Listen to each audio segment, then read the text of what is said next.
before. A lot of these subjective things are being reviewed more seriously, and that's exciting to see.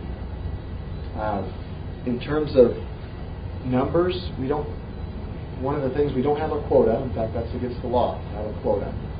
We talk about a critical mass in the Supreme Court decision in Michigan. And so we don't have a quota, but we're trying to really identify those students that align with the University of Iowa. What do you mean by the subjective things are? Good question. What ecclesiastical leaders say about them, what they write in their essay, what seminary teachers say about them, what high school counselors say in their recommendation.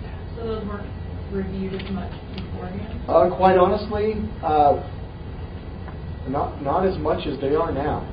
Put it that way. They were reviewed, and you'd often get points for a certain level of recommendation.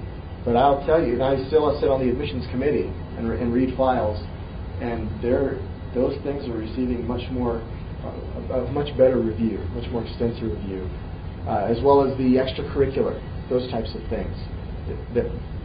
It's more of a holistic review. So, good question. Any other questions about that? It's a hard one to address. It's going to be interesting to see what the data provide after this admission cycle to see if the numbers of multicultural students, for example, change. But if you're looking at diversity, it's going to take a while to see the effects of that on campus. I guess along with that, do you include race as a basis for admission? Good question. Does anyone know the answer to that? I don't think you're allowed to. That's right. Because of the Supreme Court decisions of the University of Michigan, Grutter being the primary one, you cannot assign points